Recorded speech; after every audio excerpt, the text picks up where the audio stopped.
Alright, you guys ready to get going for today? How are you? Good. Yeah? Still a little confused about sine waves, but Alright, we'll work on sine waves. We'll work on that. And did anybody try out the experiment? yes. I'm very happy to hear that. Although I was very surprised because I only got emailed from 2 of you guys telling me that there was a problem with it. Who did the experiment and did not find a problem with it? Huh? I mean, there was some, like, a little bit of issues that were going on, but So what were some of the issues that you found that were going on? like, I know that when my participant was like doing it, When you're what? when my participant was doing it, like the Participant. timing seemed like very slow. I'm not sure if it was. You mean when it was going through the experiment? Yeah, like it was the timing. I'm not sure if it was supposed to like just wait for them or if it was supposed to go automatic. No, it's supposed to wait for them. It's supposed to wait for Yes. them. Then I didn't see that. Okay. Oh, we're supposed to leave the room, right? When they do it? Ideally, if it's a quiet, closed room that you can leave, yeah, but you don't have to for this. For our purposes here, if you're going to be quiet and sit behind them, then that's okay too. But that gets a little creepy sometimes to people as well. Yeah. So ideally, you want to give them their own little private room or chamber is what we would do in our laboratory. But for the purposes of our class, if you need to sit there with them, that's okay too. You just don't want to be like sitting over their shoulder, watching them. You know what I mean? Like you don't want to weird them out in that regard. You want them to feel comfortable and just kind of sit off to the side and let them know that you're not really watching them, but they're there as a resource in case they need help or something. But yeah, so the timing is going to move at its own rate, Okay. and that's important. Okay. So you might have noticed that that it waits for certain responses or certain things to happen, and that's for a set reason. So for example, when you see an item on the screen, it's going to stay there probably for 1,500 milliseconds or a second and a half every single time. And what's one reason that that's useful experimentally? So you get a chance to answer it? I'm sorry? So you get a chance to like actually answer it and you're not going too quickly? Well, yeah. So during the test, yeah, you need a chance to answer it, and you also want to make sure that everyone sees the information during the study phase for the exact same amount of time. Because what if George remembers stuff a lot better than I do on his performance during the test, and then you go run to the presses with your scientific discovery that person A or somebody remembers stuff better than somebody else did or something. Well, how do we know that they're not remembering that better because they spent more time studying? Or how do you know that I'm not forgetting stuff because I didn't really look at it very well? You know what I'm saying? So we need to hold that constant as experimenters. Okay. And these are all tiny little like nerdy details that are really important if we want to get the science done right in order to drive at our conclusions. Yes? So, okay, one thing I was like, because like I said, I wasn't able to really get past study space too. It's not Yeah. But I've actually already downloaded it, so it's all good. For like the little like task between the study to the test, or like whatever, is it okay if we did like for Psych 311 we did in our experiment our little like nothing task was just count backwards from 725 or something by 3 and you just filled in the little squares. Can you do that with your people? That's a really good question. So what should we do for our filler task in between the end of the study phase of encoding and the beginning of the retrieval phase? What's one idea? Offer bathroom break. A bathroom break is a good idea. So the idea that you suggested was counting backwards through some numbers. And what I'd like to do is just spend a moment to talk about that because we didn't get a chance to address it last class. And it's a very important point in the experiment. And it's also something that we want to hold constant. So we want what we mean by hold constant is that we want to make sure that all of you guys are doing the same thing, right?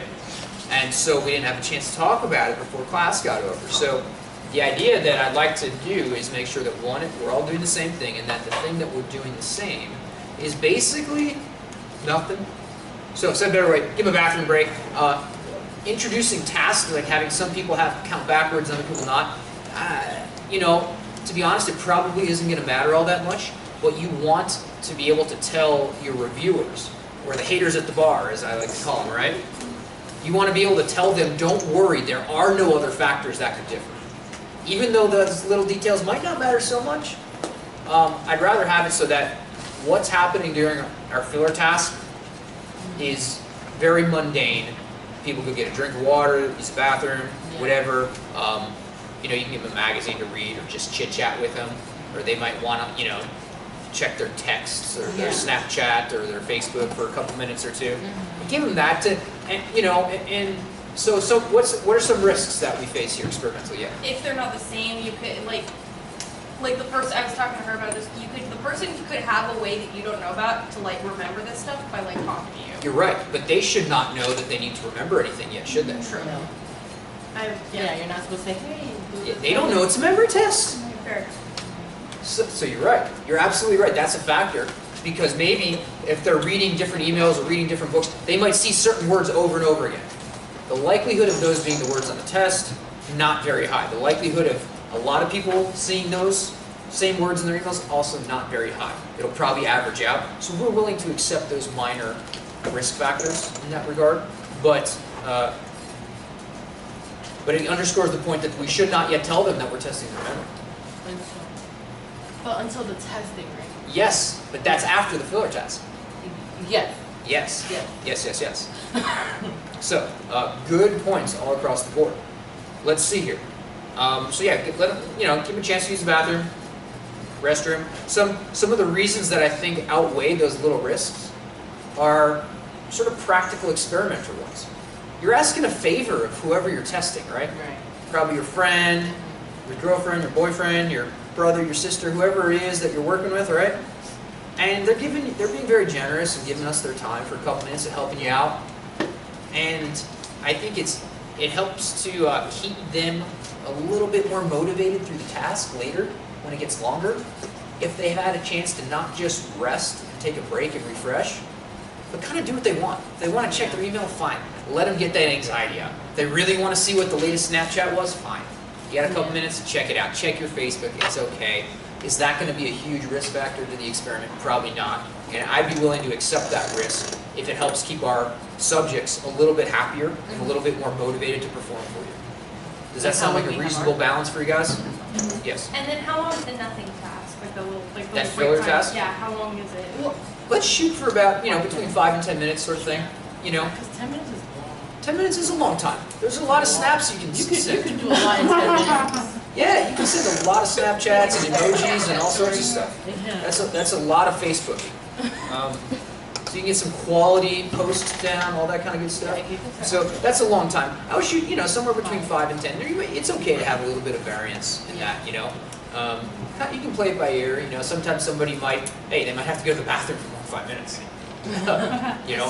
This might be a bit of a dumb question, No but such I know that like when you write your paper, you have to list like any incentives you gave the person. So I asked the one particular person as a favor, I was like, hey, can you do this for me? And then once they said yes, I was like, cool, thank you. I'll get you a frappuccino. Do I have to list that? We are going to institute the no need to list Frappuccino rule in class. It was a free frappuccino too. I didn't pay for it. Does everyone agree that we can find solidarity on that point? Okay, so we will. That's a good idea. Okay, good question. Because that's actually part of the jig, right? Or part of the gig. Like we gotta list those incentives, this and that. Those kind of fall beneath the threshold, though, of what we would normally do. We should list the ones that would be more mainstream across the whole experiment. Okay. Like gift cards. And stuff Yeah. like that. We'll refrain from the Frappuccino rule for now, and I think that's a good thing. Yes, Richard. Okay, so during the filler task, did we instruct them that we can't discuss the study phase to them? Because my participant was like, well, hey, one of the words, was it asking a nail or a fingernail or? Oh yeah. Good question. I just told her, I can't discuss that, so. Really good question. So if anybody didn't hear what Fitri asked, during that filler task, are you allowed to talk about the study phase with the research participants? And what I would say is probably not. So really good situational question in that this is something that's pretty common to come up. Somebody might, you got 5 minutes to kill hanging out with somebody, or they're going to be like, hey, especially if you know them, what was the deal with this word or that word? Or they might be trying to not steal any information from me, Right. but they might just be interested. Hey, I didn't understand this. How did this work? This is really cool what you're doing. How come you were asking this? Can I do a better job for you by understanding? Did it mean fingernail or hammer and nail, right? And so what you kind of want to do in those situations is just kind of play it cool, play it coy, just be like, yeah, you know, to keep the experiment the same for everybody. Yeah. We don't really talk about the experiment during the experiment, but we'll have lots of time. We can chat about it afterwards. You know, so you can tell them it's kind of like Fight Club. The first rule of the experiment is we do not talk about the experiment, type of thing. Yeah. But the point is that no. Yeah, and so you can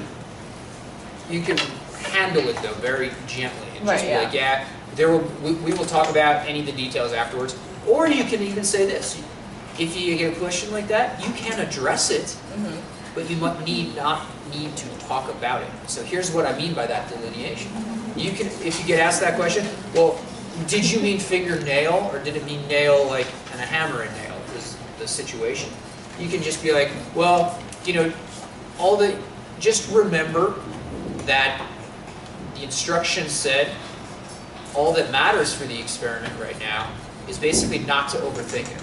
And so remember when we gave them those instructions, we try to minimize this. So we try to downplay it and just be like, yeah, you know, these aren't really hard questions, and if you find them hard, they shouldn't be hard, so it probably means you're overthinking it, and we don't want to overthink it. So just go with your quick, easy, fast sort of reaction, and that's all that matters. Because remember that we've introduced the experiment to them so far as merely a study of how people make quick and simple, easy decisions. Yeah. Quick, simple, easy judgments. If they're belaboring and philosophizing those differences, we've already veered away from a quick and easy, simple decision to a long, complicated, hard decision. And that's not what we're studying. So you can kind of play, you know what I mean? Like, just kind of play cool and do that. I'm sorry, was there a question here? Cool. I know I lost it. I'll get it. Yeah, no, I completely. Oh yeah, no. Okay, I'm literally sitting in front of it.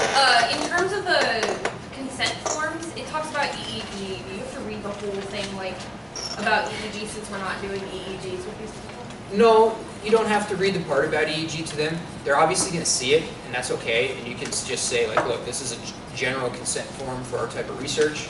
Our study is obviously not going to involve the EEG part of it, so you can